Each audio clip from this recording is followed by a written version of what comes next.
Haleluya, haleluya, haleluya. Salam saudaraku, Ratapan 3 ayat 22 sampai 23. Sebab kebaikan Bapa Yahweh itu tidak pernah berhenti, rahmatnya tidak pernah berkesudahan, selalu baru setiap pagi. Kita kembali mengucap syukur saudaraku, kita bisa bangun kembali pada pagi hari. Sesungguhnya semuanya oleh karena kebaikan dan rahmat Bapa Yahweh di dalam kehidupan kita, dimanapun kita berada saudaraku. Renungan KPI Mayim Kaim pada hari Selasa tanggal 14 Juni 2021 atau tanggal 5 Tamus 5781 yang merupakan kelanjutan dan pembacaan renungan Torah kita diambil dari kitab Bilangan atau Bamidbar 20 ayat 25 sampai 26 yang berkata demikian saudaraku.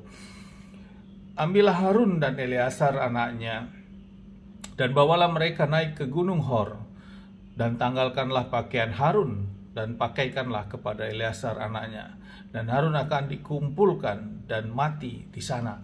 Saudaraku, perikop yang baru saja kita baca ini adalah perikop tentang kematian Harun, saudaraku. Dan di sini Bapa Yahweh menyatakan kepada Mose bahwa kematian Harun sudah dekat, saudaraku. Dan sebelum kematian ini terjadi, Bapa Yahweh memerintahkan untuk membuka baju keimaman yang dipakai oleh Harun sebagai imam besar, saudaraku. Baju keimaman atau efod ini, saudaraku, dilepaskan dan diserahkan, dipakaikan kepada anaknya, yaitu Eleazar. Tentang baju efod ini tertulis dalam kitab Keluaran 28, saudaraku. Dan setelah itu maka Harun dibawa naik ke Gunung Hor, dan di sanalah Bapa Yahweh memanggil Harun ini, saudaraku, atau meninggal.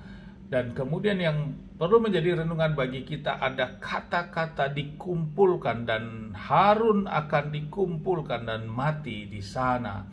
Saudaraku, yang menjadi renungan bagi kita, seorang imam besar Harun dan juga tentunya seluruh orang yang hidup secara umum akan mengalami kematian, saudaraku, kecuali orang-orang tertentu yang kematiannya khusus seperti Adonai Yesus Hamasia di antaranya, saudaraku.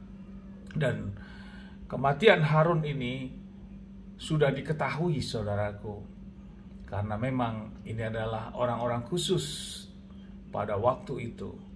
Dan menjadi renungan bagi kita bahwa ada kata-kata Harun dikumpulkan dan mati, saudaraku. Artinya dikumpulkan sesuatu tentunya yang Bapa Yahweh sudah pilih, saudaraku. Dalam alam kematian nanti dikumpulkan orang-orang yang memang menjadi pilihannya Bapa Yahweh, saudaraku. Dan inilah yang menjadi renungan bagi kita yang kita saat ini masih hidup. Saudaraku, di dalam kita menjalani kehidupan ini kita memang berjuang, saudaraku, dalam menjalani kehidupan kita. Baik itu perjuangan untuk kepentingan makan dan minum kita secara fisik, saudaraku, untuk kebutuhan-kebutuhan kita. Tapi saudaraku, di balik kita menjalani kehidupan di dalam dunia ini, kita harus sadar, saudaraku, kita akan mengalami suatu kehidupan nantinya, kehidupan yang kekekalan, yang sepanjang tidak ada batasnya waktu, saudaraku.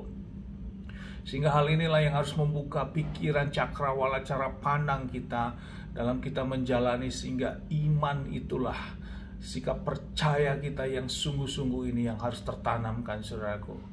Dan inilah strategi setan berupaya untuk mencabut hal ini, menutup hal ini, dan mengkaburkan hal ini dalam kehidupan manusia. Sehingga manusia itu sibuk untuk mencari uang, bekerja, dan dia tidak memikirkan tentang bagaimana kehidupannya nantinya, saudaraku. Dan tiba waktunya saat orang tersebut dipanggil oleh Bapa Yahweh, tentu tidak melakukan semua perintah dan ketetapan Bapa Yahweh. Firman mengatakan dia bukan pilihannya Bapa Yahweh. Sangat mengerikan, saudaraku. Mari, saudaraku, masih ada waktu yang Bapa Yahweh berikan bagi Bapak, Ibu, dan kita semua untuk kita hidup, dikembalikan dalam pertobatan dan masuk dalam kebenaran dan melakukan firman Bapa Yahweh. Apapun itu kesibukan saudaraku, apapun aktivitas saudaraku, apapun beban masalah yang dihadapi saudaraku, kita tetap ingat, kita kedepankan tentang ketaatan kita akan hukum-hukum Bapa Yahweh, saudaraku. Karena lewat itu semualah Bapa yang akan melihat dan menjadikan kita menjadi bagian dari orang-orang pilihannya Bapa Yahweh. Sama seperti Harun, saudaraku, ayatnya dikumpulkan, berarti dikumpulkan dalam kelompoknya yang berkenan kepada Bapa Yahweh. Di dalam 1 Tesalonika 4 ayat 14 berkata demikian, saudaraku. Ayat 14, 1 Tesalonika 4 ayat 14. Sebab jika kita percaya bahwa Yesua HaMasiah telah mati dan telah bangkit kembali, demikian juga Elohim akan membawa bersama mereka yang telah meninggal melalui Yesua HaMasiah, membawa mereka di dalam kitab suci lembaga Alkitab Indonesia, mengumpulkan, dikatakan di sana, percaya dan akan Yesua HaMasiah yang telah bangkit, maka akan dikumpulkan bersama, Bapa akan mengumpulkan bersama dengan dia. Jadi sama juga, saudaraku, bagi kita yang percaya kepada Adonai Yesus HaMasiah yang sudah mati, yang disalib, mati dan bangkit pada hari ketiga. Kita juga di 1 Tesalonika 4 ayat 14 ini kita dikumpulkan bersama dengan dia. Haleluya, saudaraku.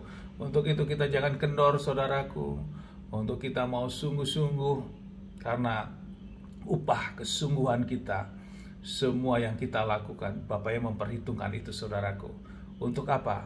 Untuk Bapa Yahweh memanggil kita dalam bagian orang-orang pilihannya nantinya, saudaraku, untuk masuk bersama-sama leluhur-leluhur kita di tempat keabadian Yerusalem baru, Samaim, saudaraku.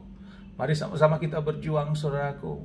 Waktunya kapan kita tidak tahu, tapi yang harus kita tahu, kita harus bertobat, harus kita berubah, dan kita mau diubah rupakan terus sepanjang hari untuk hidup dalam kebenaran Bapa Yahweh. Amin, haleluya. Sukses besar buat kita, maju terus dalam iman. Dari tempat ini saya berdoa Bapa yang memberkati dan melindungi kita semua dimanapun kita berada.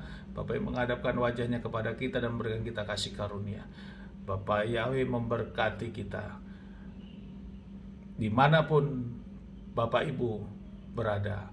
Apa yang kita kerjakan, apa yang kita lakukan, semuanya akan menjadi berhasil, dan kita orang-orang yang percaya kepada Bapa Yahweh dan mau melakukan firman-Nya, kita tidak dipermalukan, saudaraku, dan hidup kita diberkati. Amin, haleluya. Shalom, saudaraku.